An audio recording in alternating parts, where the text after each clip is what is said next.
Bonjour à toutes et à tous. Bienvenue du coup pour cette table ronde qui a lieu dans le cadre du festival Allez Savoir, qui est un festival de sciences sociales organisé pour la 6e année, pour la 5e édition par l'EHESS, l'École des hautes études en sciences sociales, et par la ville de Marseille en partenariat. C'est un événement c'est un festival qui se déroule dans une quinzaine de lieux avec une cinquantaine d'événements. Cette année, le thème c'est donc la désobéissance, les désobéissances.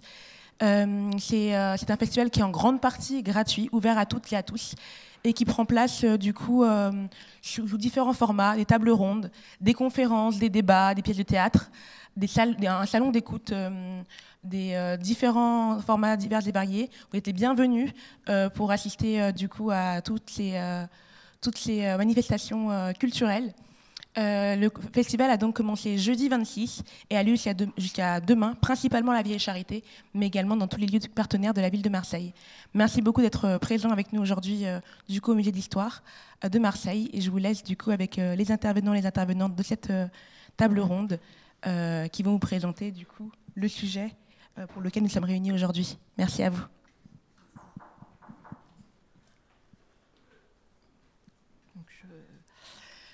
Bonjour à toutes et à toutes, mesdames et messieurs. Nous sommes heureux de votre présence nombreux dans cet après-midi et dans ce magnifique lieu d'histoire et de sciences sociales qu'est ce musée d'histoire de la ville de Marseille. Donc nous sommes heureux de participer à cette table ronde qui est intitulée « Institutions en guerre, la subversion des obéissances 1914-2023 » et donc d'échanger avec vous à cette occasion. Alors je vous présente brièvement nos intervenants et j'y reviendrai dans quelques instants pour vous présenter leur domaine de recherche. Alors dans un ordre qui n'est pas l'ordre alphabétique, ni un ordre de préséance, mais un ordre de chronologie des objets qui vous seront présentés. Emmanuel Saint-Fucien, qui est directeur d'études à l'EHESS et qui est membre du laboratoire LIERFIT, qui est le laboratoire interdisciplinaire d'études sur les réflexivités, fonds Yann Thomas. Yulia Choukan, qui est directrice d'études, par ordre chronologique, Emma Papadacci, qui est doctorante à Sciences Po et à l'EHESS, et qui est membre du Centre d'histoire de Sciences Po et aussi du LIERFIT. Et enfin, Yulia Choukan, qui est directrice d'études à l'École des hautes études en sciences sociales, qui est membre du CERSEC, qui est le Centre d'études russes, caucasiennes, est-européennes et centra-asiatiques. Et moi-même, je suis Anne Rasmussen, je suis aussi directrice d'études à l'EHESS et je suis membre du Centre Alexandre Coiré. Alors, comme vous voyez, il y a une petite discordance avec le programme, puisque une de nos intervenantes qui était prévue, qui était Lydia Hadj Ahmed, est malheureusement absente. Elle a été empêchée pour des raisons impérieuses de santé. Mais heureusement, la chaise n'est pas vide, grâce à Emma Papadacci, donc, qui avait toutes les compétences pour être là et qui a bien voulu la remplacer au pied levé, ce dont nous la remercions très chaleureusement.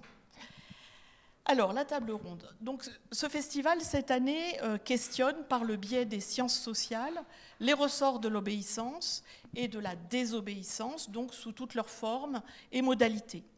Pourquoi obéit-on et où désobéit-on? À qui? À quoi? Comment? Et pourquoi? À ces questions, il n'y a pas de réponse invariante et intemporelle qui définirait une essence de l'obéissance et de la désobéissance et de leurs mécanismes, mais des réponses qui sont toujours situées dans un cadre historique, dans des conditions sociales et culturelles de sociétés données, qui leur confèrent un sens spécifique, qui qualifient, qui façonnent les représentations de ce qu'est obéir ou désobéir. Dans cette perspective, pour cette table ronde, nous nous sommes saisis de deux massifs producteurs de normes, d'autorité, de hiérarchie, de discipline, mais aussi de socialisation, d'adhésion, d'engagement. D'un côté, des institutions, l'armée, l'école, l'hôpital, ou plus largement la santé publique, et des institutions qui gouvernent les corps et les relations de soins, et d'un autre côté, la guerre. Et nous avons souhaité nous situer à l'interface entre ces deux ensembles normatifs, donc les institutions et la guerre, pour questionner cette interaction. La guerre, et en son cœur l'expérience combattante, provoque une subversion brutale des normes du temps de paix, en particulier des façons d'exercer l'autorité, des manières d'obéir et de désobéir. Et ce qui nous intéresse ici, c'est de voir comment les formes d'obéissance que les institutions engendrent, ou les modalités de désobéissance et de résistance qu'elles suscitent, comment elles sont mises à l'épreuve de la guerre. Et pour questionner cette rencontre guerre-institution, qui n'est donc pas plus invariante et intemporelle que ne le sont les ressorts de l'obéissance et de la désobéissance, nous allons nous situer dans les observatoires qu'offrent les recherches de nos intervenantes et intervenants. L'armée, l'école, l'hôpital, donc soumis aux expériences combattantes de la Grande Guerre de 1914-1918 et de la guerre en Ukraine depuis 2014. Et peut-être aussi quelques autres conflits seront évoqués au fil de la discussion. Et pour terminer ce propos liminaire, je voudrais vous présenter un peu plus concrètement les travaux de nos intervenants, car c'est bien cela la perspective des sciences sociales qui essaie de rendre concret ce festival, confronter des questions qui sont parfois théoriques, en tout cas qui sont pleines d'enjeux pour nos sociétés contemporaines, à des terrains, des situations empiriques qui sont explorées avec les outils, les approches, les sources d'historiens, de sociologues ou d'anthropologues.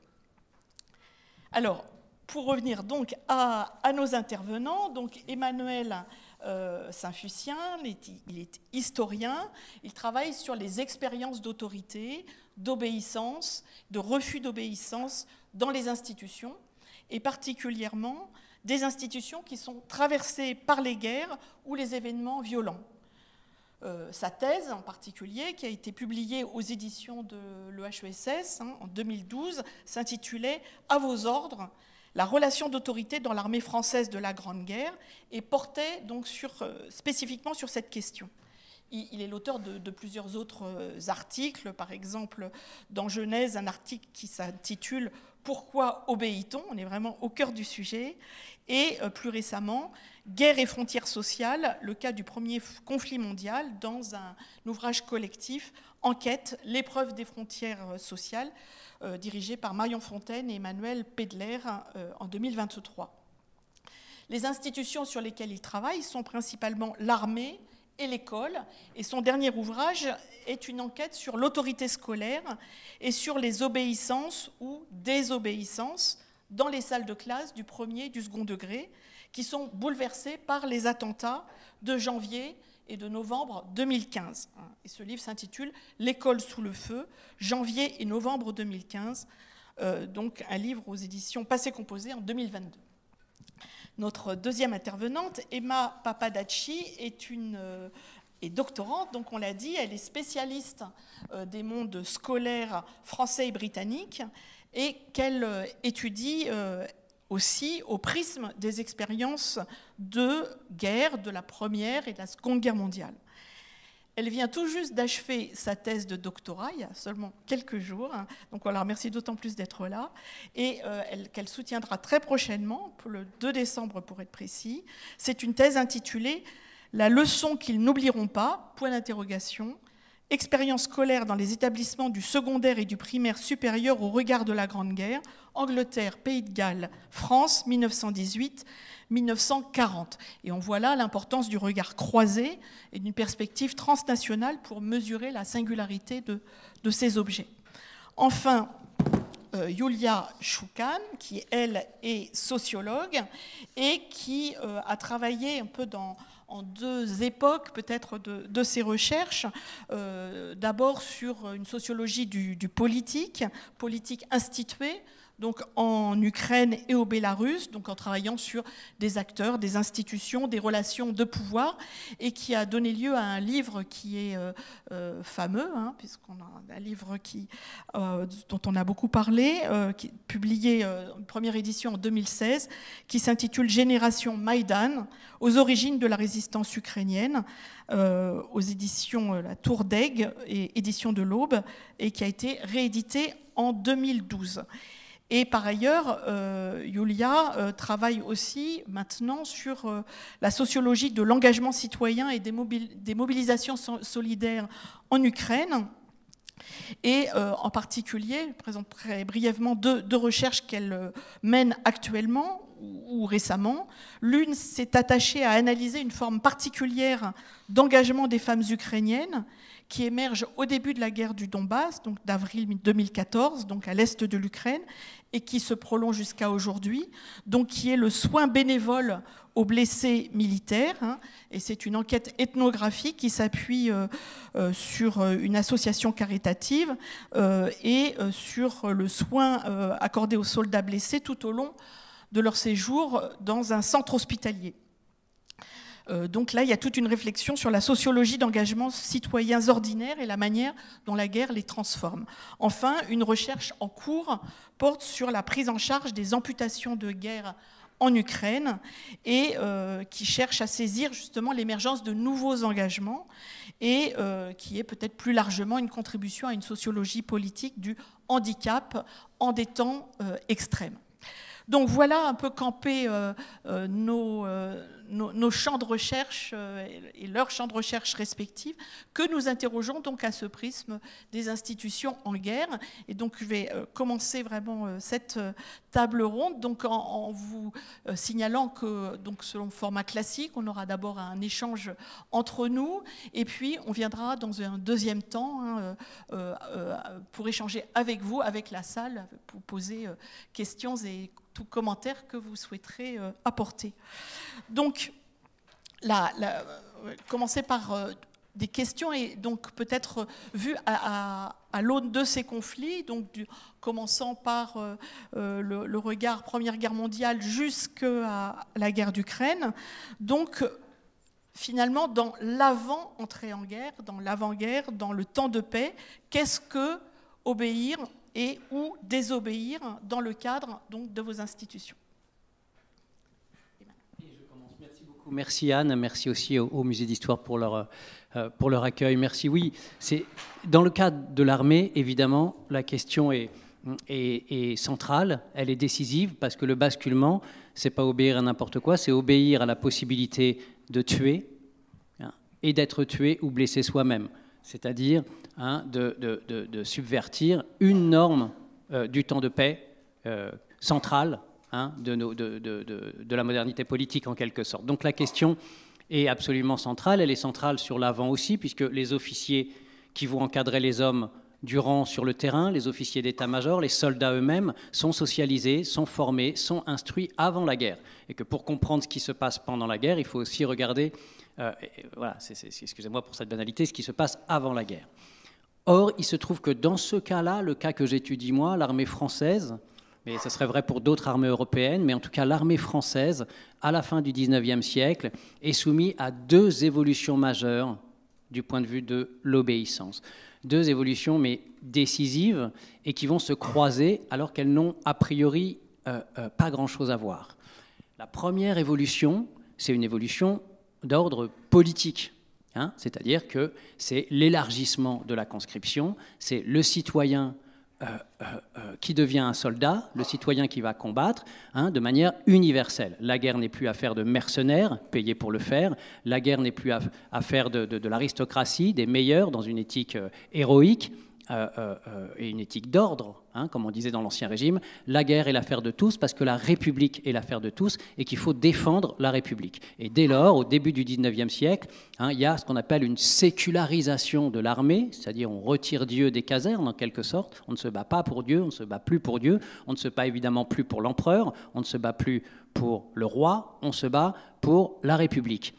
Ce qui implique que le soldat, c'est en tout cas les déclarations d'intention dans les règlements, dans la formation des conscrits, dans la formation des soldats, le soldat doit obéir volontairement. Voilà la théorie. Il doit obéir volontairement. Il doit consentir à l'obéissance et à la défense démocratique de la nation. Et ça, c'est un changement de paradigme dans l'armée républicaine. C'est le premier point. Et il doit obéir individuellement, d'une certaine façon. Le second point, qui peut complètement se détacher, jusqu'à quel point il faudra voir, c'est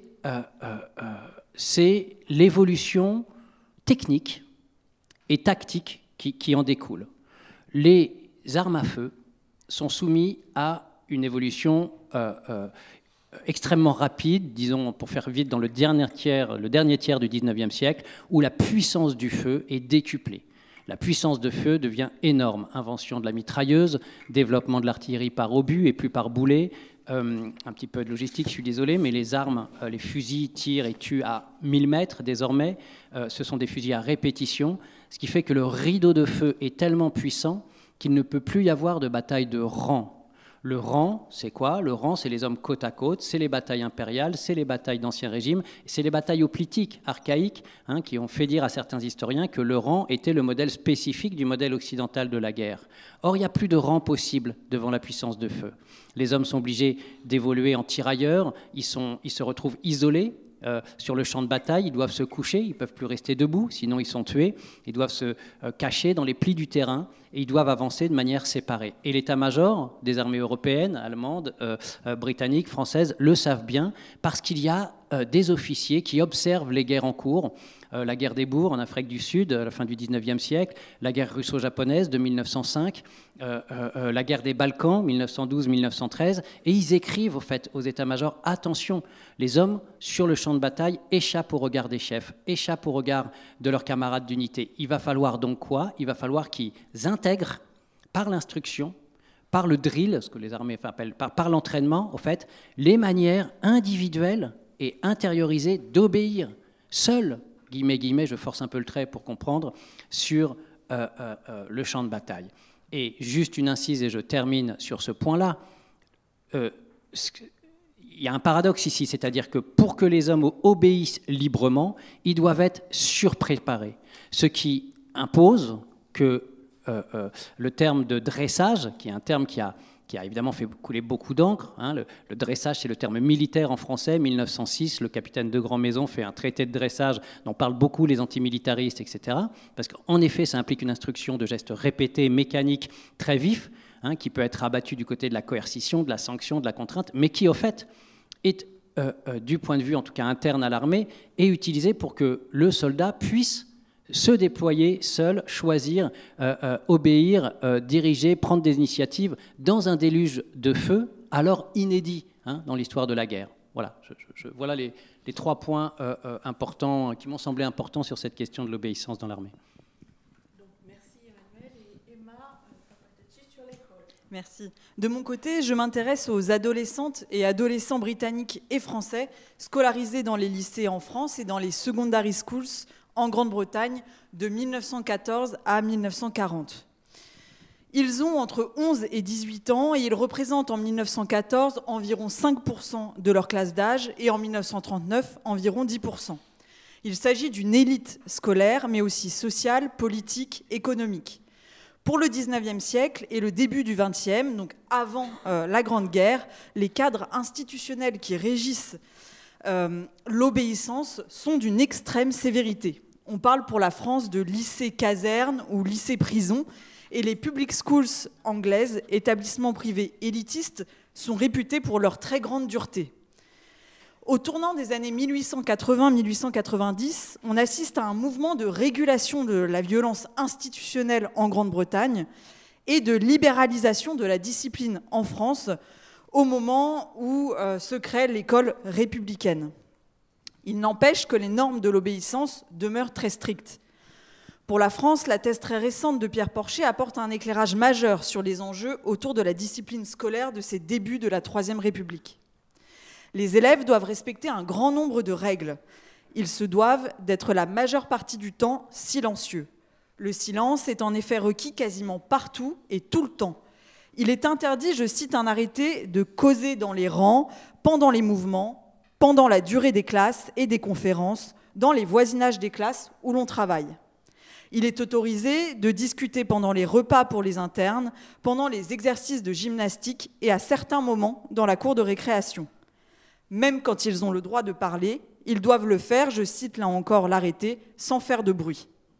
De même, le rire et plus largement l'expression des émotions sont très mal vus et très souvent la cause de punition. L'obéissance scolaire passe également par le corps, qui se trouve très fortement contraint. En Grande-Bretagne comme en France, l'uniforme est obligatoire et difficile à porter. Il entrave les mouvements, il crée un maintien physique rigide. Dès lors, la distance est grande avec le professeur qui, pendant le temps de la classe, exerce l'autorité paternelle. Les élèves ne parlent pas de leur vie privée, de leur famille, de l'actualité. La grande majorité des établissements n'est pas mixte, on rencontre peu les personnes du genre opposé. En Grande-Bretagne, les châtiments corporels demeurent. S'ils sont interdits en France, ils sont quand même pratiqués de manière sporadique. En Grande-Bretagne, ils sont institutionnalisés.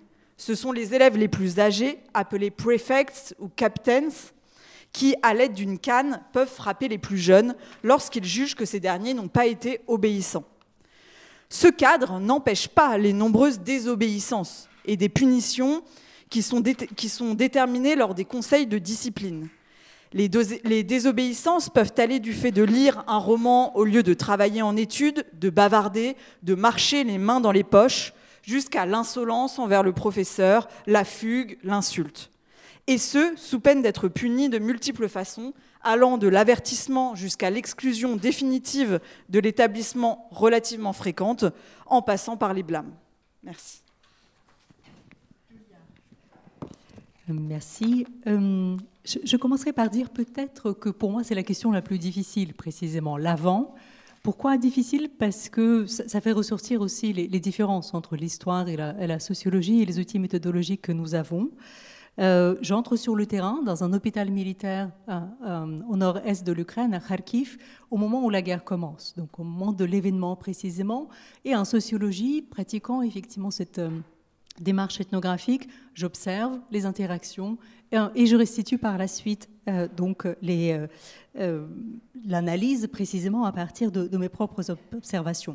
Donc l'avant-guerre, qu'on saisit nécessairement aussi en sociologie, est quand même un peu plus difficile. À cet égard, j'attends les travaux des historiens d'ici 20 ans, 30 ans, quand on aura accès aux archives des institutions militaires en Ukraine, pour précisément compléter tout ce pan de questions qui me restent parfois inconnues. Ce que je sais précisément de cet hôpital militaire, c'est à la fois donc son rôle à partir de 2014, donc au début de la guerre d'Ukraine. Donc d'abord la guerre limitée à l'est de l'Ukraine, depuis 2022 la guerre à l'échelle de l'ensemble du territoire suite à l'invasion de l'Ukraine par la Russie.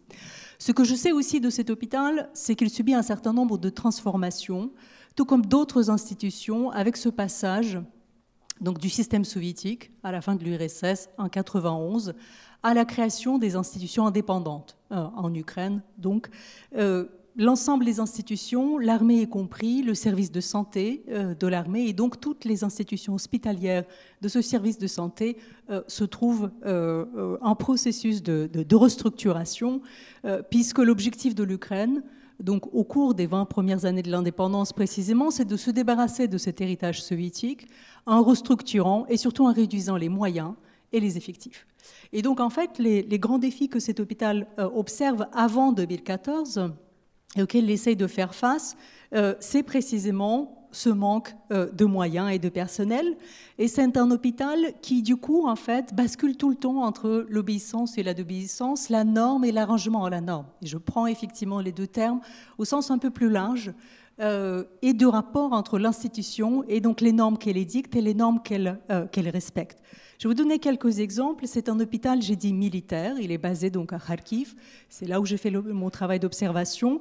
Il est placé en centre-ville, mais c'est un camp militaire en même temps. Et donc, il est totalement séparé, alors qu'on est en plein centre-ville et les séparer de la société et de ses habitants. Il y a une règle, une discipline stricte, effectivement, puisque cet hôpital accueille essentiellement les soldats, principalement malades suite à des diverses maladies dont ils peuvent souffrir. C'est des soldats qui sont soumis aussi à un port de vêtements, une sorte de pyjama en fait qu'on délivre. Donc effectivement, l'institution encadre les soldats. Elle impose des règles également à ces soldats. Par exemple, la fuite, ou l'absence. Les absences sont totalement interdites et sont sanctionnées par l'institution. Mais dans le même temps, je vous ai dit le manque de moyens, en sous-financement chronique, tant du système de santé dans son ensemble en Ukraine, mais particulièrement du système de santé des armées. L'Ukraine ne se pense pas avant 2014 en guerre. Et donc, il y a une réduction conséquente des moyens alloués à l'armée. Et donc, qu'est-ce que l'institution fait dans cette situation, alors qu'elle est censée rester un champ militaire, d'être coupée, donc un camp militaire, d'être coupée du reste de la société? Elle s'ouvre finalement à des patients extérieurs, et c'est ce qu'on observe dans cette institution. Donc, il y a des patients, des civils, qui viennent se faire soigner dans cette institution. Et c'est de cette façon-là que l'hôpital survit. Il n'est pas exceptionnel à cet égard. L'ensemble des hôpitaux militaires, effectivement, essayent de rentrer et d'exploiter cette possibilité offerte. Ce d'autant plus qu'en Ukraine, malgré la garantie de la médecine gratuite, il y a une décharge étatique extrêmement forte des frais de soins sur les patients. Et donc l'hôpital militaire peut devenir cette entreprise médicale, en quelque sorte, qui offre des soins aux civils. Et c'est aussi un hôpital, j'utilise souvent le terme militaire, c'est un hôpital, en fait, quand on le regarde, c'est un hôpital qui fait de la médecine civile, tout simplement, où il manque énormément de compétences, précisément, de la prise en charge des blessures de guerre. Et donc, toutes ces difficultés, à la fois du point de vue de manque chronique des moyens, du manque d'équipement, du manque aussi des savoir-faire et des connaissances, tous ces éléments-là font que l'institution va aller encore plus dans l'ouverture vers la société.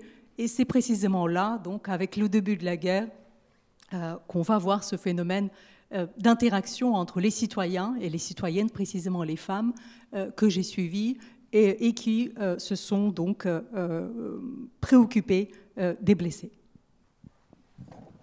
Merci. Donc voilà un décor planté, chacun pour vos institutions, donc du temps de paix et avec des modalités d'exercice de l'autorité et des formes de l'obéissance très, très différentes et tout à fait situées. Donc évidemment, la question, elle va de soi. La suivante, et Yulia vient de l'évoquer finalement, c'est l'entrée en guerre. Que fait l'entrée en guerre à l'exercice de l'obéissance dans le cadre de vos institutions donc, et de vos acteurs? Alors, dans mon cas, je pense que la réponse est relativement simple. Mais avant, Anne, peut-être une incise. C'est-à-dire que depuis 2 jours, si vous suivez des conférences de ce festival, etc., vous avez dû déjà avoir l'attention attirée par le fait que y a la question des mots est piégeuse sur l'obéissance, la désobéissance, etc. Il est important de dire que dans le cadre de l'armée, obéissance et discipline, ça n'est pas la même chose. Ça n'est pas la même chose, y compris au dépend de ce que disent parfois les officiers eux-mêmes. Mais on peut tout à fait obéir dans le désordre et la pagaille, j'y reviens, et on peut tout à fait désobéir dans l'ordre et la discipline. Ce sera le cas, par exemple, de certains mutins en 1917, les fameuses mutineries de 1917. Certaines unités refusent de monter au front, mais dans une discipline très rigoureuse, avec des porte-paroles, en respectant les officiers, etc. Et j'en reviens à l'entrée en guerre, cette fois-ci, parce que du coup, l'entrée en guerre, dans le cadre de l'armée française, il y a une obéissance massive, c'est connu, on le sait, c'est à peu près attesté. Il y a une obéissance portée par des unions sacrées, je dis des parce que c'est à peu près pareil partout en Europe, l'Union sacrée en France, le Burgfrieden en Allemagne, l'engagement massif des volontaires britanniques. Il n'y a pas encore d'armée de conscription au début de la guerre, il y en aura une en 1916 en Grande-Bretagne, mais en Grande-Bretagne, il n'y en a pas en 1914, donc ce sont des volontaires qui partent. Et le jour record de l'engagement volontaire dans l'armée, c'est pas en août 14, c'est le 1er septembre 14. Et on ne part pas les Britanniques ne partent pas pour une belle guerre à ce moment-là. Et pourquoi ils s'engagent massivement? Ils s'engagent massivement parce qu'ils ont eu écho dans la presse de la défaite du corps expéditionnaire britannique pendant la bataille des frontières, le 22-24 août 1914, et que parce qu'ils savent justement que leur corps expéditionnaire a été brutalisé, qu'il y a eu des morts, ils s'engagent massivement. Donc oui, il y a ces espèces d'élan et d'obéissance massive de part et d'autre du front. Léon Wertz, journaliste socialiste, ancien combattant lui-même, aura cette formule de part et d'autre du front, des centaines de kilomètres d'obéissance. Voilà, donc ça c'est le premier point. Et d'obéissance y compris dans les espaces où les territoires, on ne s'y attendait pas forcément. Marseille et sa région, par exemple, profondément ancrée à gauche déjà, les populations de l'arrière soutiennent l'immense mobilisation des jeunes en août 14. Il y a des manifestations populaires, on s'en prend au consulat d'Allemagne, ici à Marseille. On détruit la brasserie de Bohème, rue de Noailles, parce qu'on suppose que cette brasserie est voilà, directement rattachée à l'ennemi. Enfin bref, et donc on soutient l'engagement des jeunes dans le 15e corps d'armée, qui est le corps d'armée du Midi. Donc cette obéissance, elle est massive, et elle est massive dans toutes les armées belligérantes. Deuxième fait, l'entrée en guerre, cette obéissance massive, elle entraîne quoi? Elle entraîne des pertes inédites dans l'histoire, enfin inédites jusqu'en 1914, comme dit Woody Allen, les records sont faits pour être battus, mais en août 1914, le nombre de morts, voilà, ça n'est jamais arrivé à ce stade-là. Je rappelle que sur le 1 400 000 victimes françaises, 400 000 meurent les 4 premiers mois de la guerre. Et je rappelle que jusqu'à ce jour, le jour record des pertes de l'armée française, 27 000 morts en une journée. En une journée, c'est le 22 août 1914, c'est pas Verdun. Donc l'obéissance massive, plus la modernité des armes, provoque des pertes inédites. À tel point, et ici je vais aller trop vite, mais on y reviendra dans la discussion peut-être si vous le souhaitez, à tel point qu'il y a eu un débat chez les historiens, chez les sociologues, sur effectivement qu'est-ce qui explique exactement l'obéissance à un tel sacrifice, et que nul n'embrasse le réel d'un seul regard, mais il y a des gens, et à juste titre d'ailleurs, qui ont mis l'accent sur la pression disciplinaire, sur la contrainte. D'autant plus que septembre 1914 est en effet un mois où l'état-major va émettre beaucoup de circulaires de menaces, vont autoriser les officiers à user de leurs armes pour ordonner à leurs soldats, vont mettre en place une structure judiciaire spéciale, non pas les conseils de guerre aux armées, mais ce qu'on appelle les conseils de guerre spéciaux, qui sont des espèces de cours prévus pour juger le soldat immédiatement, sans recours, sans avocat, etc. Et donc il y a un arsenal disciplinaire qui se met en place, qui a fait dire à certains historiens que cet arsenal disciplinaire, il explique au fait la puissance du sacrifice d'août, de 1914, au fait. J'avance en une seule phrase que l'argument est réversible. Pourquoi il est réversible? Parce que, au fait, d'abord, ces mesures, elles datent de septembre. Et ici, il faut regarder et être très attentif à la chronologie fine. La chronologie fine, elle nous dit que le sacrifice, le combat, l'acceptation de la violence, elle date d'août. D'août, au fait. Les hommes, les soldats n'ont pas eu besoin de ces menaces pour combattre. Ils n'en ont pas eu besoin. Et c'est la peur de la défaite, au fait. C'est la peur de la débâcle, de revivre 70 avant la contre-offensive de la Marne, qui fait prendre à l'état-major l'ensemble de ces mesures.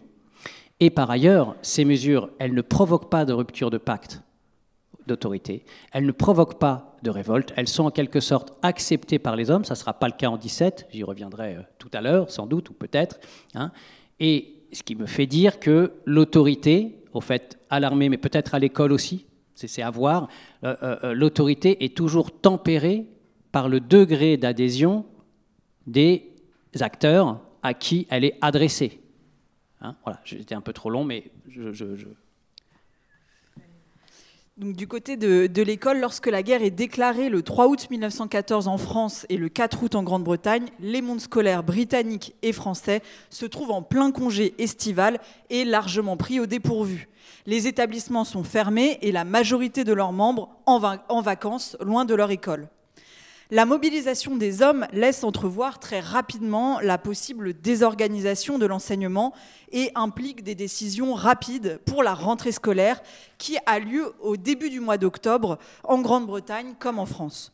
Dès le début, puis tout au long du conflit, les chefs d'établissement font face au manque d'hommes, de moyens et de locaux.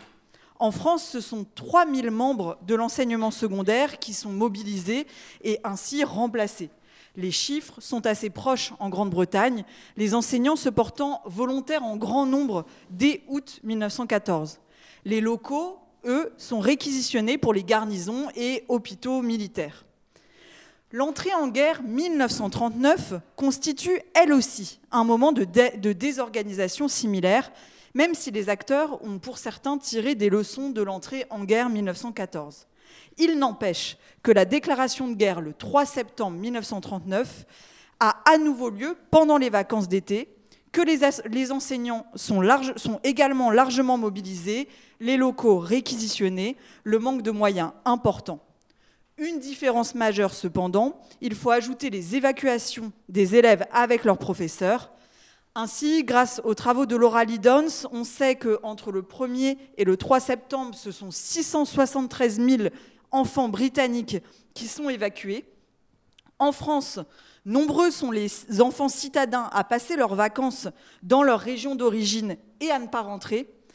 Une minorité est évacuée. À Paris, à la rentrée d'octobre 1939, on ne compte plus que 13,3% de la population écolière. En plus du départ des hommes, professeurs et anciens élèves, il faut prendre en compte pour l'entrée en guerre 1914 la mort de masse et donc le deuil dès août 1914 et a fortiori pour les élèves dès la rentrée d'octobre. Emmanuel Savussien a rappelé les chiffres des morts dès août. En 1939, si l'entrée en guerre est marquée par l'absence de combats et de morts, le souvenir de 1914 comme la menace aérienne déstabilise les mondes scolaires. L'entrée en guerre 1914 touche les rapports d'autorité et l'obéissance des adolescents de deux façons principales. On observe d'abord la mise à l'épreuve par les élèves des remplaçants appelés pour combler le départ des professeurs partis au front. Ces remplaçants sont majoritairement des enseignants juste retraités, des hommes qui ne sont pas mobilisés en raison de leur âge, et également des femmes qui n'enseignent habituellement pas dans les établissements de garçons. L'indiscipline est grande. De nombreux élèves remettent en question l'autorité du professeur, rendu illégitime parce qu'il n'est d'abord qu'un remplaçant, mais aussi parce qu'il est vieux ou parce qu'il est femme, parce qu'en somme, il ne revêt pas les caractéristiques de l'autorité virile désormais portée par le combattant. En parallèle, l'entrée en guerre est marquée aussi par la naissance d'une proximité plus grande avec l'enseignant. Elle peut exister avec un même professeur chahuté selon les moments, ce qui n'est pas contradictoire, comme avec ceux qui ont rapidement su s'imposer. En 1914, c'est la situation commune des proches au front et la mort et le deuil qui rapprochent considérablement les enseignants de leurs élèves. Les enseignants se mettent à parler avec les élèves se mettent à parler avec leurs enseignants de l'actualité, ce qui était jusqu'alors interdit. Les professeurs d'histoire-géographie confectionnent des cartes du front pour suivre le mouvement des armées. Ils lisent la presse tous ensemble et tentent d'expliquer ce qu'il se passe, faisant de l'histoire du temps présent sans manuel ni entrée dans le programme scolaire. Le conflit heurte les leçons habituelles, l'emploi du temps, les discussions informelles se multiplient. Certains enseignants font écrire les lettres aux proches mobilisés pendant le temps de la leçon et ils peuvent même aller jusqu'à pleurer ensemble dans le cas de la mort d'un père pour les élèves, d'un fils pour les enseignants ou d'un frère, d'un cousin, d'un proche. Dès lors, les adultes trouvent des circonstances atténuantes. Ils punissent moins, ils sont moins rigides sur les difficultés de concentration, le bavardage, les retards. Comment punir un élève qui vient de perdre son père au front et qui a du mal à écouter ? De même, en raison des problèmes logistiques et de l'occupation des locaux, de nombreux enseignants décident de faire cours à leur domicile, faisant entrer leurs élèves dans l'intimité du foyer. Les cadres de l'obéissance et de la désobéissance en sortent ainsi complètement bouleversés. Merci Eva. Donc Julia Oui. Donc, je vais rester toujours sur ce cas de l'hôpital militaire de Kharkiv qui se retrouve confronté face à deux défis. Et vous allez voir qu'effectivement, à la fois du point de vue des défis et aussi du point de vue des réponses, il y a une grande proximité entre les guerres d'aujourd'hui et encore les guerres d'hier. Donc les deux grands défis, c'est le nombre de blessés. Un hôpital qui, je vous ai dit, faisait plutôt de la médecine générale et qui se retrouve face à de gros contingents de blessés. Donc la guerre commence en avril. Déjà au mois d'août 2014, l'hôpital qui a une capacité de 500 lits se retrouve avec 200 blessés par jour. Et donc nécessairement, ils sont rapidement évacués vers l'arrière, mais ils passent quelques jours quand même sur place. Il faut prendre soin de ces blessés. Le deuxième défi, c'est le type de blessures qui, pour l'essentiel, ce sont donc des blessures, comme c'est une guerre d'artillerie, c'est un contact direct, c'est des blessures très similaires, effectivement, à ce qu'on voit dans la Première Guerre mondiale, effet de souffle, les fragments de projectiles, et surtout les extrémités qui sont touchées à plus de 50%. Et l'arsenal des mesures que l'hôpital met en place sont, je dirais, aussi assez classiques. On a donc des mesures de réquisition de moyens, on a des redéploiements d'hôpitaux mobiles beaucoup plus près de la zone de guerre, on a le recours à la médecine civile et donc utilisation d'un certain nombre d'hôpitaux civils plus proches de la zone de guerre également.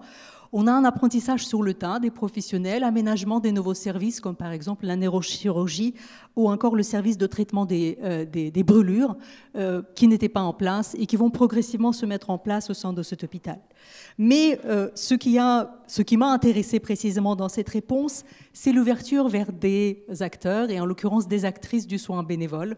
Donc l'arrivée des femmes non médecins, non professionnels qui vont prendre soin de ces blessés. Ces femmes arrivent à l'hôpital assez rapidement, dès avril 2014. Mais c'est surtout à partir du mois d'août où les combats s'intensifient, où il y a énormément de blessés à l'hôpital, qu'elles obtiennent ce droit de circuler dans les services de l'hôpital et de faire le travail à la jonction entre le travail d'infirmière et d'aide-soignante, puisqu'il y a un manque de ces personnels. Et donc, elles vont faire des gestes d'aide variés tout en continuant un travail de collecte de fonds aussi et de dons qu'ils redistribuent ensuite aux blessés. Mais ce qui se joue entre l'institution donc militaire qui s'ouvre à ces actrices civiles et bénévoles du soin, c'est toujours cette question d'autorité. Comment faire face à des actrices qui n'ont rien à voir sur le territoire d'un camp militaire? Et donc, tout au long des années de mon enquête, j'ai vu précisément ce jeu où l'institution essayait de les soumettre à un certain nombre de règles strictes. D'abord, du point de vue de la présence, donc obtenir l'autorisation de présence, avoir un badge pour se signaler, porter, si ce n'est pas l'uniforme, mais porter un vêtement distinctif pour qu'elles puissent se signaler. Donc elles ont reçu, d'autant plus qu'elles ont reçu la possibilité d'aller jusque dans les chambres, qu'elles discutent avec les patients et que surtout elles assistent aussi, pas dans les actes médicaux, mais qu'elles apportent du soutien logistique aussi aux médecins. L'institution a gardé aussi l'incertitude sur leur statut. Et ce statut de bénévole, en fait, il reste valable jusqu'à aujourd'hui, puisqu'auprès de tous les hôpitaux militaires, jusqu'à aujourd'hui en Ukraine, il y a toujours ces actrices de soins, principalement des femmes, et donc je dis actrices, qui continuent à apporter diverses aides à l'institution. Il y a eu aussi l'interdiction de publier des photos, alors que pour les actrices bénévoles, pour mobiliser la société, il faut donner des faits, il faut donner des renseignements sur ce qui se passe, sur l'état des blessures, sur le nombre de blessés. Or, il s'agit aussi d'informations sensibles du point de vue de l'institution militaire. Et donc, il y a eu à plusieurs reprises des tensions et des conflits. Mais ce que j'ai vu, en fait, ayant entré par le bas précisément au sein de l'institution, normalement, je n'étais pas censée faire mon enquête sur le terrain du camp militaire. C'est grâce à ces bénévoles que j'ai pu y accéder. Et en fait, je suis devenue bénévole moi-même et c'est à ce titre-là que j'ai pu faire cette enquête. J'ai vu que les bénévoles parvenaient à chaque fois à contourner cette règle. Il y a eu toujours des photos, en fait, avec peut-être moins d'événements, moins de fêtes, mais il y a eu toujours une communication extrêmement continue, en fait, et très dense, finalement, aussi, sur ce qui se passait à l'hôpital militaire, puisque, comme je vous ai dit, l'initiative ne fonctionne qu'à partir des dons de la société. Donc, c'est vraiment un soutien de la société. Elles ont réussi à me permettre de réaliser cette enquête aussi. Elles ont réalisé des travaux de réparation des locaux, alors que le commandement du camp militaire ne souhaitait absolument pas de cette présence en 2014 et surtout ne voulait pas communiquer sur les défaillances de la médecine militaire en temps de guerre. Et ce que j'ai vu aussi, c'est précisément régulièrement des tensions autour de la prise en charge, de sa qualité, de ce qu'elle devrait être en fait en temps de guerre. Les actrices de soins avaient une conception certes non professionnelle de ce soin, mais il devait être à la fois gratuit, complet, extrêmement chaleureux, quasi familial.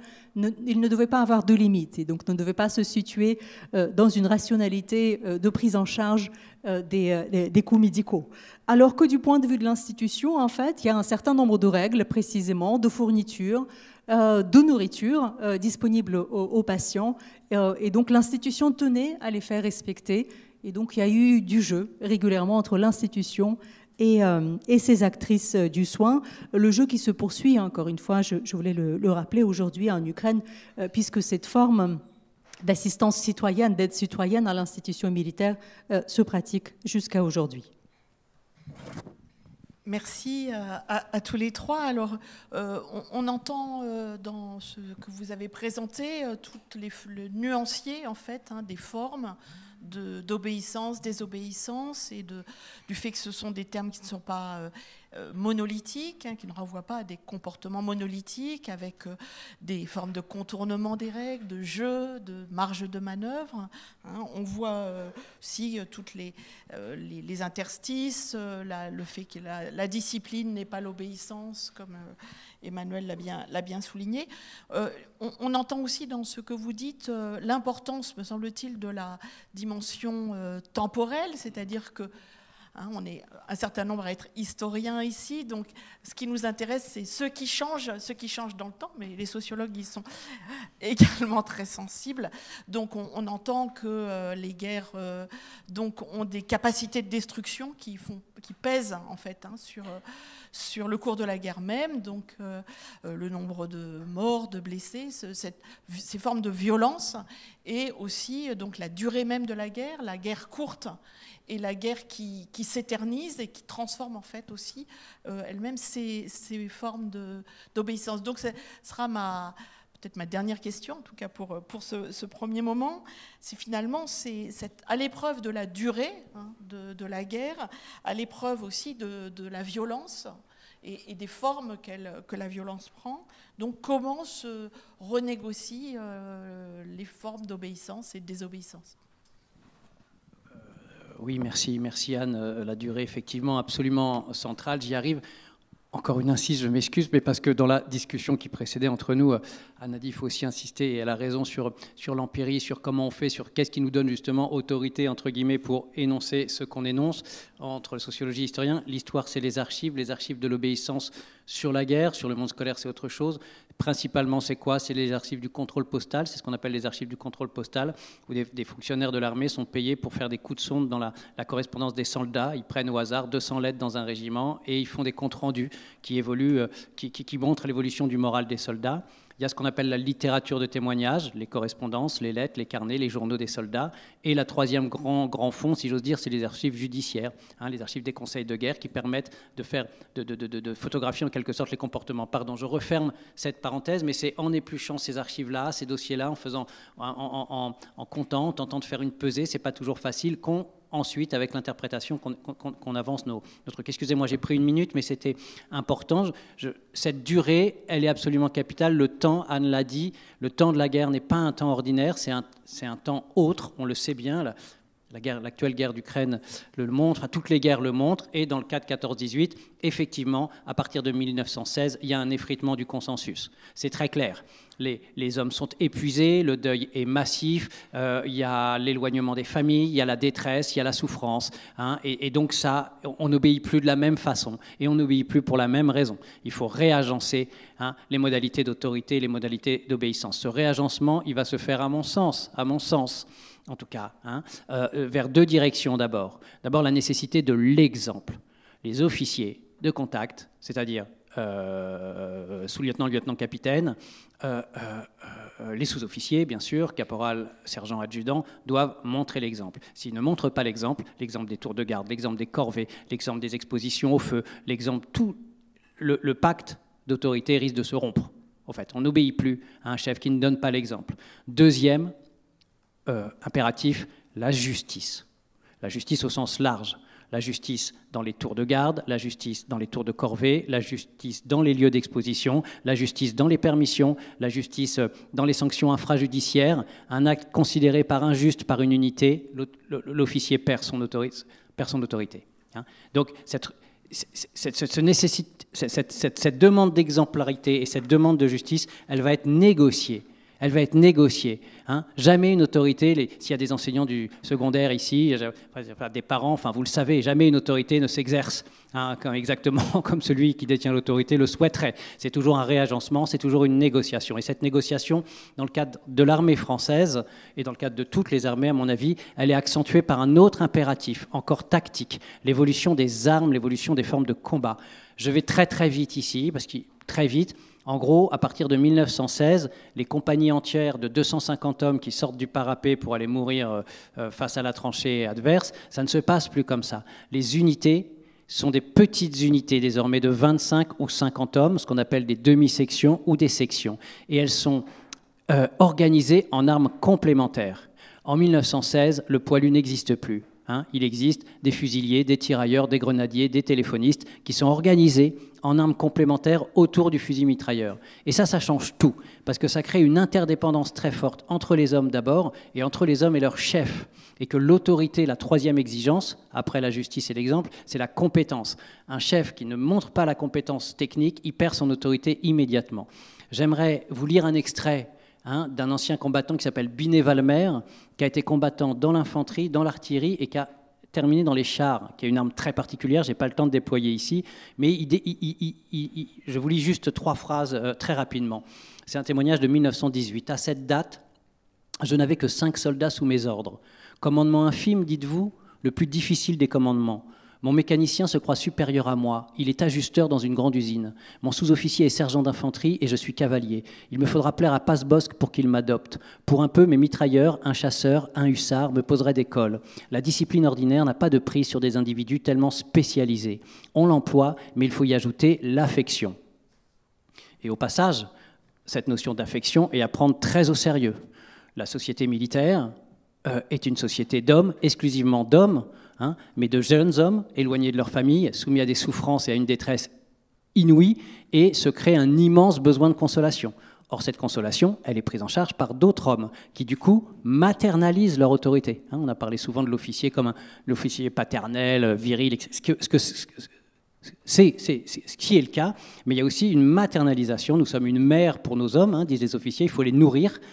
C'est l'officier qui les nourrit, il faut les soigner. Les pansements d'urgence, c'est en entendant Yulia sur l'entrée des femmes dans les hôpitaux qui me fait penser à ça. Les pansements d'urgence sont faits par les officiers sur leurs soldats devant les autres hommes de leur unité, et ça accroît leur autorité. Et donc c'est l'ensemble de ces valeurs-là, de ces exemples-là, de ces vertus qui évoluent au fur et à mesure de la guerre, qui fait que les hommes vont obéir. Et ils obéissent de façon conditionnelle. Voilà. Et 1917, c'est aussi une désobéissance contre l'incompétence. C'est contre l'incompétence, c'est contre les pertes, c'est contre l'incompétence des chefs. Donc voilà, la grande évolution, c'est que l'obéissance, elle est conditionnelle, et plus la guerre dure, plus les conditions de l'obéissance sont élevées, me semble-t-il. Alors du côté de l'école, tout au long de la guerre, on constate ce mouvement de balancier que j'ai décrit entre chahut, difficulté de concentration, remise en cause de l'autorité et en même temps proximité nouvelle, partage du deuil et des émotions. Ce qu'on observe en revanche, c'est une volonté très rapide, et là je vais décaler un tout petit peu le regard, en sortie de guerre, de retour aux normes du temps de paix et à la réinstauration d'une obéissance qui se voudrait sans faille. Au tout début des années 1920, le flou demeure encore. Les adultes ne savent pas tout à fait comment s'y prendre. Ils sont encore tentés de prendre en considération la mort d'un père, d'un frère, comme circonstance atténuante. Les anciens combattants, revenus du front et pour beaucoup traumatisés, ont pour certains du mal à imposer une discipline trop rigide. De leur côté, les élèves ne peuvent plus accepter nombre d'injonctions d'avant-guerre, comme l'obligation des préparations militaires scolaires ou les châtiments corporels. Cependant, l'année scolaire 1923-1924 se caractérise par la montée d'une réaction, aussi bien en Grande-Bretagne qu'en France, dans le but de réinstaurer la discipline qui semble pour beaucoup avoir été mise à mal par la guerre. L'institution scolaire cherche à réasseoir son autorité. D'autant que les acteurs scolaires voient la guerre comme une période de relâchement disciplinaire qui aurait engendré une baisse de niveau, ce qu'ils ne peuvent pas accepter. Les actes d'indiscipline ne cessent de rythmer la vie scolaire de cette période. Plus la réaction est forte, plus la désobéissance l'est également. Il n'est plus question pour l'administration centrale ou pour les chefs d'établissement de faire preuve d'indulgence ou de laisser une marge de tolérance aux élèves. Certaines figures d'autorité s'imposent alors, comme par exemple à Eton College, un prestigieux établissement anglais, où un professeur, Mr. Marsden, rapidement surnommé Bloody Bill, donc Bill le sanguinaire, encourage la reprise de la pratique des châtiments corporels par les capitaines qui avaient cessé un temps, et en fait lui-même, je cite, un usage hors contrôle. En France, un directeur parisien, M. Martin, est quant à lui félicité pour, je cite, ses mains fermes et compétentes, ou encore parce que s'il est, je cite, sévère, c'est uniquement pour le bien des élèves et dans leur intérêt. Avec le retour des normes institutionnelles du temps de paix, la proximité découverte avec le professeur, comme certaines des pratiques que j'ai présentées, disparaissent en partie au cours des années 20. Il n'est plus question de cours au domicile de l'enseignant, la nécessité de tenir le programme scolaire reprend, laissant moins la place aux échanges informels. On en observe alors une réactivation de grande ampleur avec la Seconde Guerre mondiale, et en particulier lors de l'année de l'entrée en guerre à nouveau, 1939-1940. En 1939, en effet, ce lien privilégié entre professeurs et élèves se rejoue dans les évacuations qui emmènent les jeunes loin de leur foyer, sous la surveillance, mais aussi le soin des enseignants qui deviennent les garants non plus seulement de leur éducation, mais aussi de leur vie quotidienne, de leur santé physique et psychique. Les enseignants ont pu alors devenir de véritables parents de substitution. Pour ceux restés en ville, ce sont les moments particuliers dans les abris anti-aériens qui scellent le rapprochement. Si les enseignants parviennent à maintenir un ordre et une ambiance de travail, les interactions avec leurs élèves, comme leurs pratiques pédagogiques, sont largement subverties, adaptées, improvisées. L'espace de l'abri abolit les distances qui existent normalement dans la salle de classe, les distances physiques comme symboliques, les enlacements remplaçant les châtiments corporels, les rires ou les blagues étant encouragés et non plus punis. L'expérience de la peur et des bombes est en effet partagée de manière égale par tous les présents. Dans l'abri, plus propice aux échanges informels, le dévoilement des histoires familiales et intimes de chaque élève contribue ainsi à une plus grande connaissance et donc à une meilleure prise en considération des élèves par les adultes. Oui, je vais prendre une fois de plus cette question de l'obéissance à l'épreuve de la durée de la guerre et de la violence, au sens d'interaction et de relations précisément entre ces actrices civiles donc, du soin, actrices bénévoles et l'hôpital militaire. Et j'ai eu la possibilité de suivre l'évolution de cette relation au long cours, donc depuis 2015, le début de mon enquête, et jusqu'à aujourd'hui, puisque je suis retournée à Kharkiv. Et même si, sans faire d'observations ethnographiques fines comme avant l'invasion, j'ai quand même eu des échanges aussi avec ces actrices. Et en fait, ce que j'ai vu au long cours, c'est le renforcement du lien entre les actrices bénévoles du soin et l'institution. Quand j'entre sur le terrain, la relation est marquée par les tensions, les conflits, précisément parce que cette conception de la prise en charge et de ce qui est dû en fait aux combattants, de la façon dont la société doit les reconnaître et se soucier d'eux, elle est très différente chez les médecins et chez ces actrices bénévoles. Et donc, en fait, je me suis interrogée dans mon enquête aussi, au long cours, qu'est-ce qui fait qu'il y a une reconnaissance mutuelle qui s'est bâtie au terme de toutes ces années, une reconnaissance qui fait qu'aujourd'hui encore, et l'hôpital de Kharkiv, mais aussi d'autres hôpitaux militaires, continuent à se reposer précisément sur ces actrices bénévoles du soin. Et je vois deux mécanismes, enfin en tout cas à partir de l'initiative que j'avais suivie. Il y a d'abord, bien évidemment, cette reconnaissance, elle tient à toute une économie informelle d'échange de services. services et biens qui circulent à l'échelle de l'hôpital.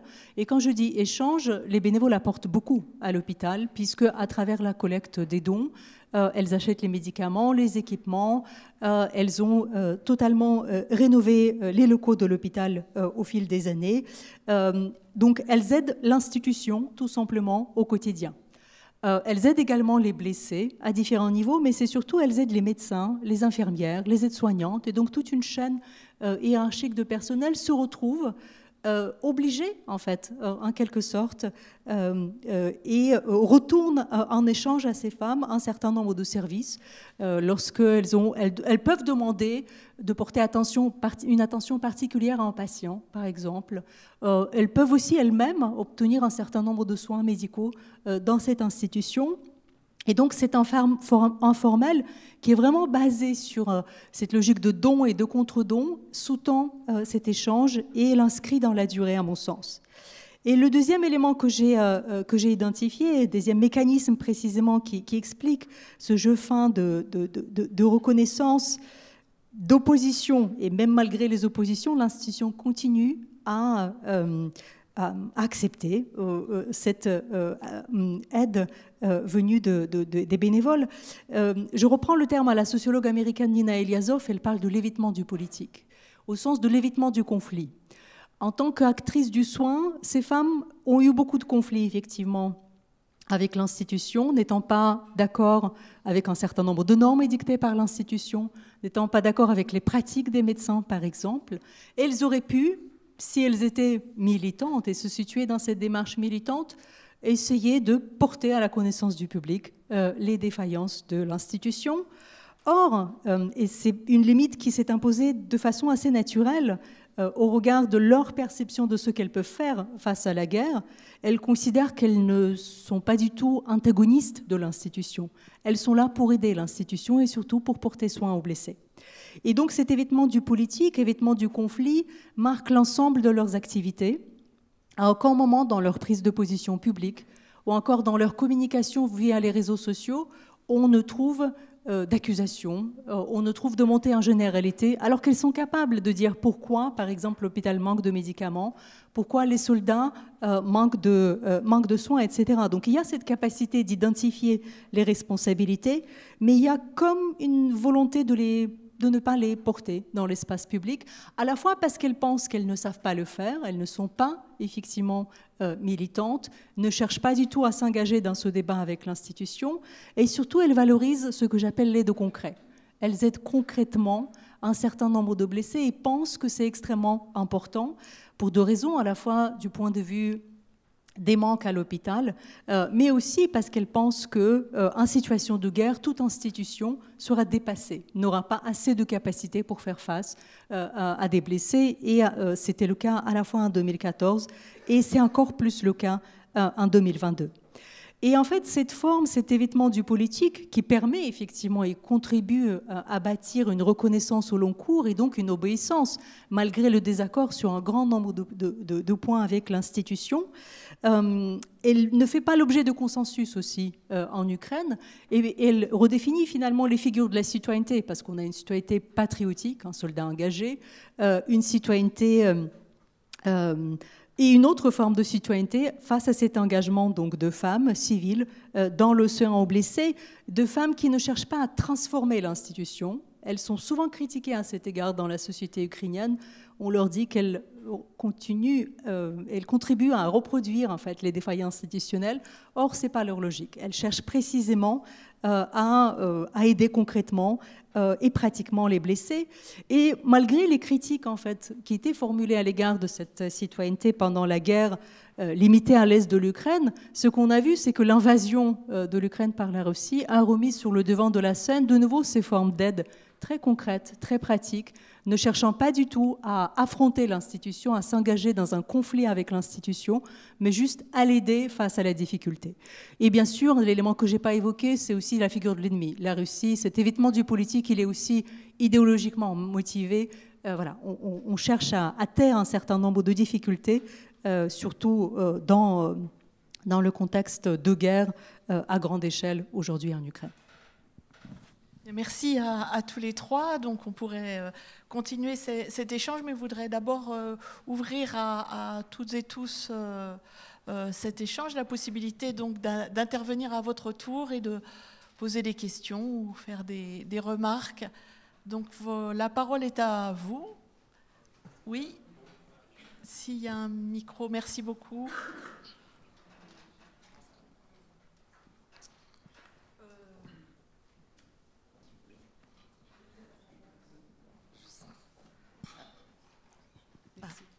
Moi, j'ai une précision à demander par rapport à quand arrive la République.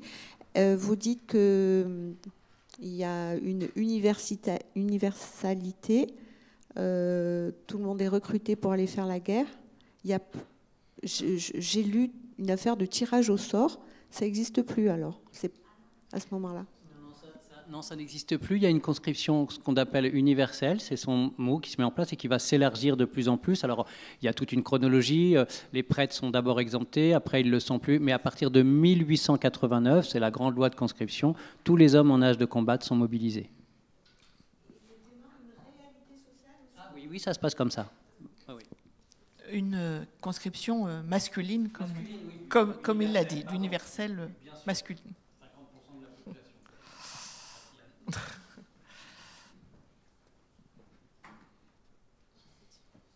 Bonjour, deux, trois petites questions. La première, est-ce que vous auriez connaissance de travaux, même si ce ne sont pas les vôtres, de ce type de désorganisation à la même époque, mais peut-être dans les institutions psychiatriques ou les prisons, par exemple, qu'est-ce que ça aurait pu générer dans ces organisations-là?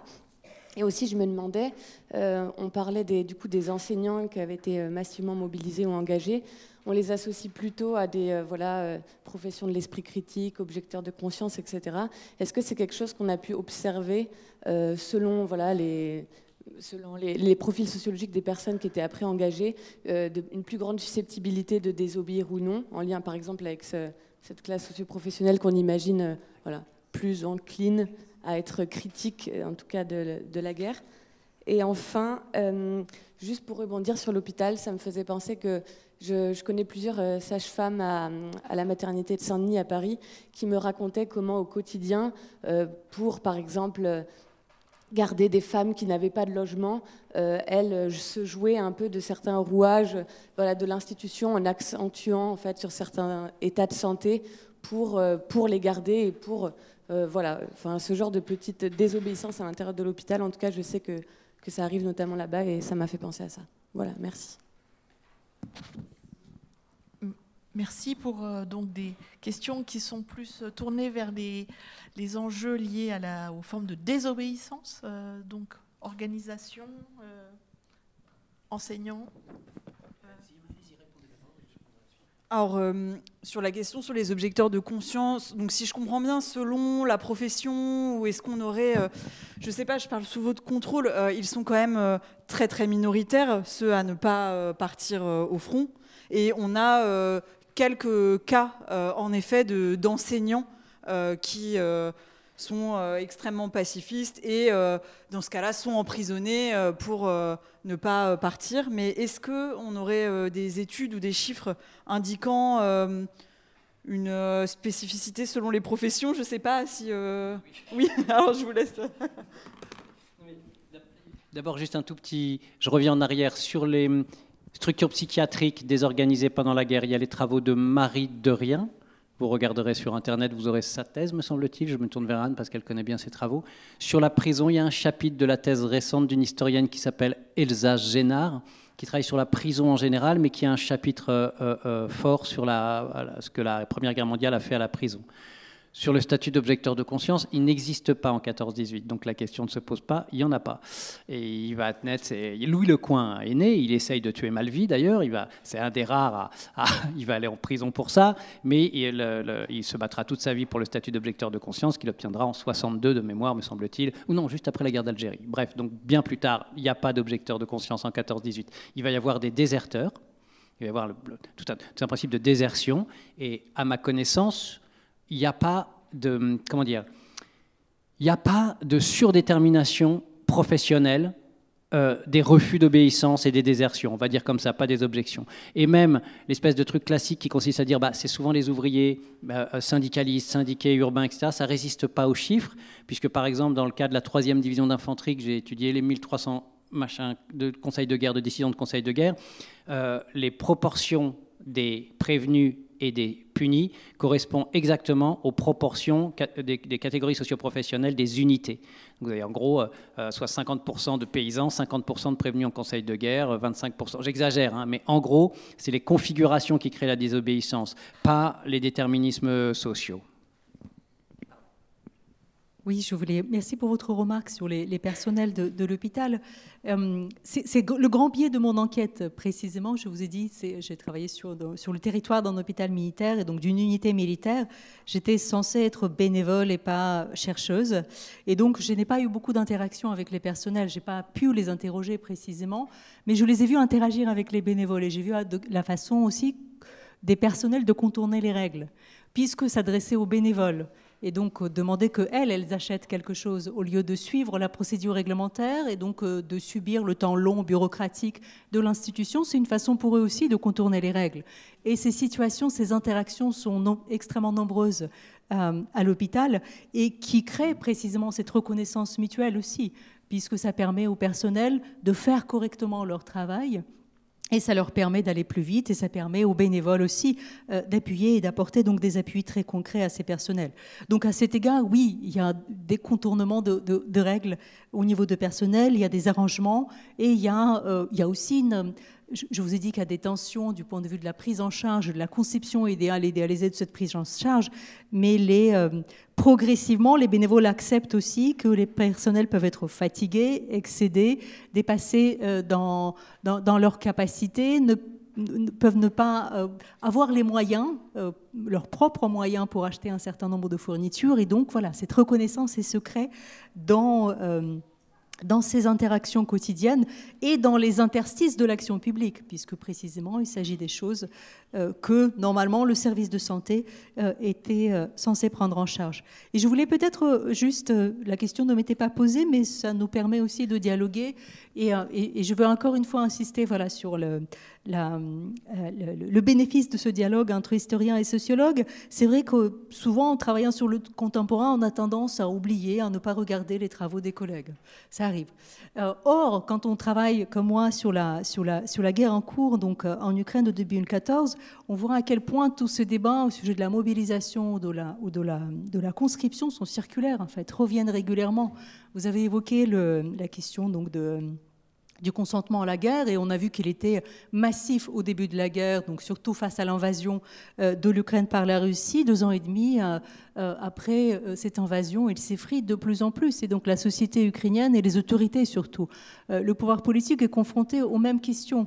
Il y a eu un projet de loi en Ukraine qui proposait d'instaurer le tirage au sort, par exemple. Ou encore, il y a des projets de loi qui proposent d'instaurer une sorte de cens, un impôt en fait, et donc réserver à un certain nombre d'hommes la mobilisation concernant les hommes à partir de 25 ans et jusqu'à 60, donc de considérer que leur contribution économique est beaucoup plus importante que s'ils étaient soldats et donc envoyés au front. Et donc les difficultés que la société ukrainienne rencontre font beaucoup écho précisément à ce qu'on a vu déjà dans d'autres conflits armés. Cette question d'injustice qu'Emmanuel Saint-Fustian a évoquée, précisément, le ressenti d'injustice est extrêmement grand en ce moment dans les rangs, donc parmi les soit les mobilisés, soit les engagés volontaires, qui n'ont aucune vision en termes de fin de la guerre, en fait. Ils sont mobilisés pour la durée de la guerre.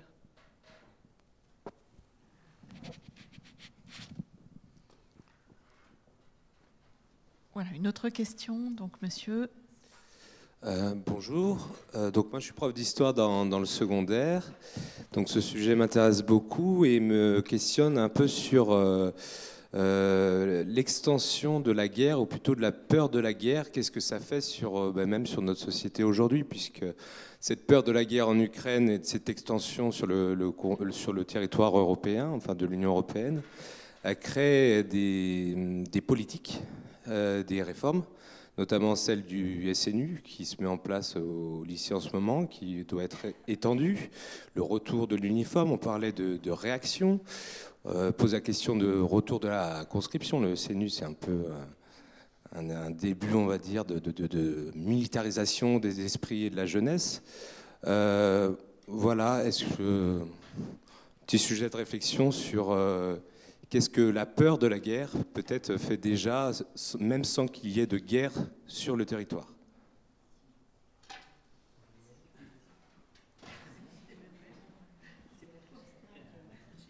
Juste, je serais bien embarrassé pour vous répondre, à dire vrai. J'ai juste deux remarques. Je pense qu'il ne faut pas confondre une politique publique qui viserait à anticiper la guerre et à répondre à un manque anticipé de mobilisation, au fait, si je comprends bien l'implicite de votre question, et les formes de mobilisation qui opèrent néanmoins sous des formes d'identification par rapport à une agression, à une invasion. Juste petit truc, je dis ça sous le contrôle de Julia, il me semble, de Georges Simmel, un sociologue qui écrit avant la Première Guerre mondiale, 1908, et qui dit que les guerres internationales contractent les identités sociales, au fait, comme aucune autre activité sociale. Et juste pour rappel, je parlais du plus grand jour de mobilisation volontaire de l'armée britannique. Au lendemain des attentats du 7, 8 et 9 janvier, Charlie Hebdo et Hyper Cacher, je ne pourrais plus vous dire exactement le jour, mais c'était fin janvier, l'armée française a enregistré le plus fort taux d'engagement volontaire depuis ces 30 dernières années. Il y a plus de 3000 personnes, je dis ça de mémoire, je peux me tromper dans les chiffres. Mais donc je pense qu'il ne faut pas minimiser, y compris dans ces sociétés qui pensent avoir profondément intériorisé les valeurs pacificatrices, au fait, une forme de capacité de mobilisation face à un sentiment d'agression extérieure, me semble-t-il. Oui, juste pour continuer là-dessus précisément, si on prend le cas de l'Ukraine, vous pouvez me dire, et je le dis souvent aussi, que l'Ukraine a été déjà en guerre avant 2022 et donc qu'à certains égards, ça a préparé la société ukrainienne à la guerre, certes, mais dans le même temps, on a vu précisément le choc de l'invasion qui a provoqué de nouvelles vocations des gens qui vivaient pendant les 8 ans de la guerre limitée à l'est de l'Ukraine, totalement en dehors de la guerre, qui ne se préparaient absolument pas à la guerre, et on a vu beaucoup de civils qui s'engageaient alors qu'ils n'avaient aucune expérience combattante. Bien sûr que l'État faisait appel déjà à un certain nombre de réservistes ayant cette expérience de combat en 2014-2016, mais en fait cet engagement volontaire est extrêmement important. Et donc je ne pense pas qu'il y ait nécessairement cette connexion entre état de préparation en amont et la mobilisation. Et peut-être le deuxième élément, en fait, parfois ça crée une confusion, ce que j'entends souvent lorsque j'interviens dans des conférences autour de l'Ukraine, peut-être, et je pense qu'il y a une différence entre la peur et l'anticipation de l'arrivée de la guerre, possible arrivée de la guerre en Europe, et il y a des idéologies politiques nationales qui font qu'on met en avant tout simplement la discipline et que l'Ukraine est un bon prétexte ici, tout simplement, pour mettre l'accent sur la discipline, l'uniforme, et mieux tout simplement contrôler les populations à travers un certain nombre de dispositifs. Donc je pense que peut-être aussi séparer les deux, oui. Alors, on va peut-être prendre plusieurs questions de suite pour pouvoir entendre tout le monde. Oui, bonsoir. Oui, vous avez évidemment évoqué la guerre de 14-18, là, qui est quand même assez significative, mais j'aurais bien aimé vous entendre à propos de la guerre de 39. Parce qu'effectivement, là, on a quand même une vague très importante de pacifistes. Bon, on connaît Giono, enfin, on connaît un certain nombre de références. Et là, la situation est tout à fait différente. Voilà, donc j'aimerais bien entendre un peu vos analyses. Voilà, merci. Merci. Un petit tour de questions pour pouvoir entendre tout le monde. Madame. Bonjour, merci. Toujours pour rester dans le cadre scolaire, je ne connais absolument rien à ce qui était injonction institutionnelle et éventuellement répression des élèves qui refuseraient de chanter Maréchal nous voilà tous les matins, indépendamment de la bonne volonté des professeurs.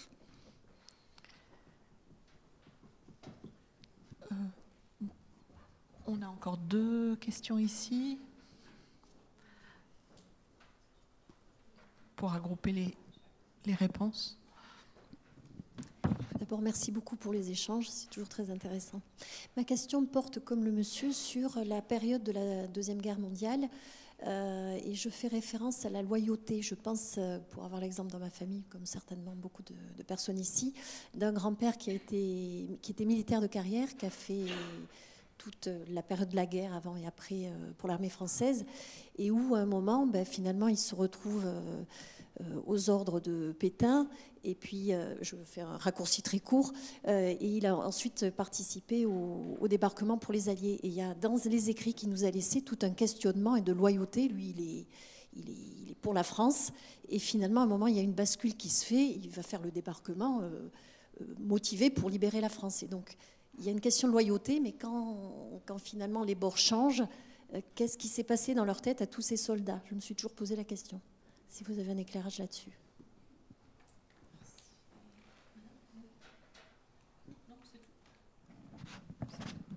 Bon, alors, voilà un train de questions. Pacifisme.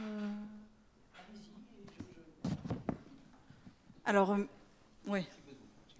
Merci pour vos questions. La dernière n'est pas simple et c'est très intéressant de... Je vais peut-être commencer par celle-ci. En fait, ce cas est assez représentatif, je trouve, par exemple, dans tous les fonctionnaires que j'ai pu... Enfin, tous les fonctionnaires. Une partie des fonctionnaires de l'éducation nationale que j'ai étudiés, qu'on voit dans les archives, qui sont... En fait, on voit entre les textes ou les discours de 1939 et ensuite ceux de l'après-juin 1940, la bascule se fait et on a parfois une certaine surprise à se dire que c'est la même personne qui parle et qui a un discours tout à fait différent. Donc ça, j'en ai également rencontré des basculements de ce type, mais je ne sais pas que répondre. C'est compliqué en tant qu'historien de savoir ce qui se passe comme ressort psychologique. Vous soulevez des questions de toute façon extrêmement complexes. Ici, par ailleurs, en effet, il était question de la Seconde Guerre mondiale. Il y a eu, dans le festival, il y a des différents films, etc., sur la résistance, sur la Seconde Guerre mondiale. Une petite remarque, je ne sais plus dans le désordre. Je pense que je m'adresse à vous en même temps. Comment dire ? Il me semble que la guerre décrite par Yulia Shoukan, cette guerre d'Ukraine, sur des rythmes étonnamment proches de 14-18, c'est assez stupéfiant en t'entendant et en discutant avec toi. Ce sont des guerres où le sacrifice ou l'obéissance sont la vertu.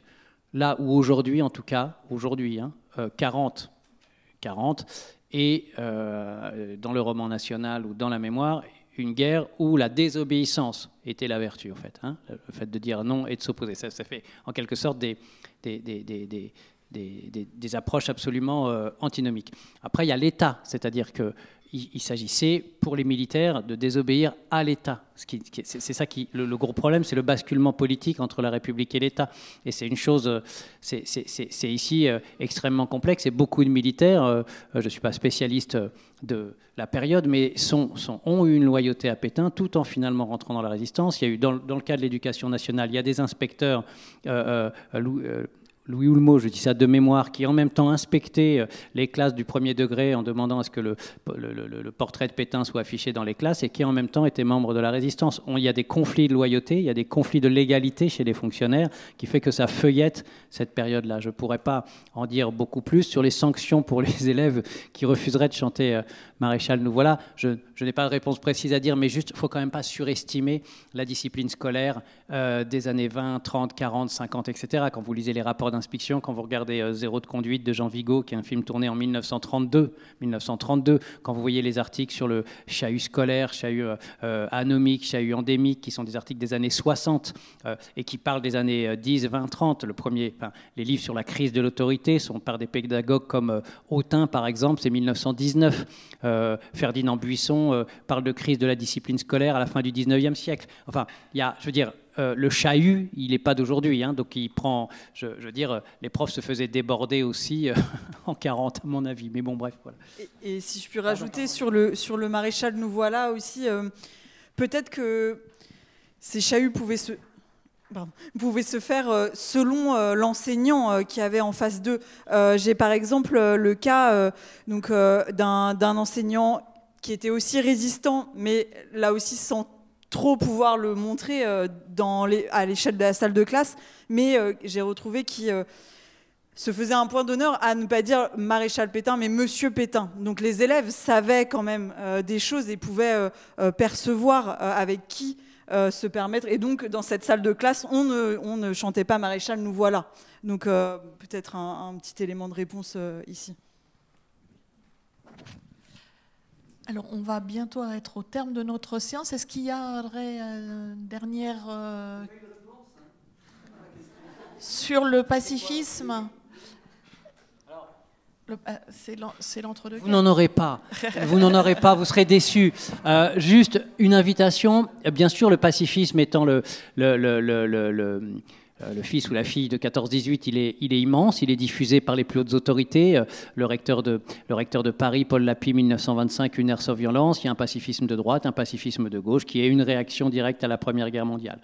Et qui va, en quelque sorte, s'effriter une première fois en 1936 à gauche, avec la guerre d'Espagne et les engagements volontaires dans les brigades internationales de travail, dans les brigades internationales de combat, qui va s'effriter, qui va traverser les syndicats étudiants de manière très violente, on s'oppose de manière très virulente, et qui en 1939 continue à exister. Il n'empêchera pas la mobilisation de 1939 de se faire, il n'empêchera pas la bataille de mai 40, qui en termes de pertes équivaut aux plus hautes pertes de la guerre de 14 sur 6 semaines de combat. Le nombre de morts, 150 000 morts, c'est un nombre qui dépasse, c'est près de 1000 morts par jour, en fait, qui correspond au haut pic. Donc il y a eu combat, il y a eu mobilisation, il y a eu des défaites écrasantes. Mais vous voyez, ce serait une réponse en demi-teinte que je ferais. Je serais incapable d'en faire plus. Merci beaucoup. Donc, il est 15h30, donc je ne vois pas de regret dans une main qui se lève. Eh bien, donc, il me reste à achever ce débat en remerciant vivement nos intervenants.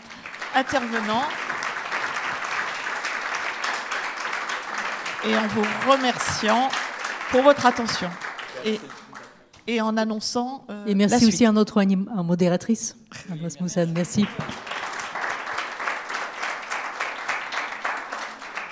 Avant que vous vous en alliez, j'en profite pour vous annoncer qu'à 16h30, donc bientôt, il va y avoir dans la même salle la projection d'un film qui va résonner tout particulièrement avec les échanges qu'on vient d'avoir. Donc c'est le film Un pas dans la nuit ou la désobéissance, réalisé en 1999 par Emmanuel Laborie, qui traite notamment de thématiques autour de la résistance, de la figure du maréchal Pétain, sous différents angles, avec des interventions de différentes personnes. Je pense que ça peut tout à fait intéresser la majorité d'entre vous. C'est gratuit, c'est donc de 16h30 à 18h30, et ce sera suivi d'un échange avec l'historien Julien Blanc. Donc vous êtes invités à rester avec nous. Merci.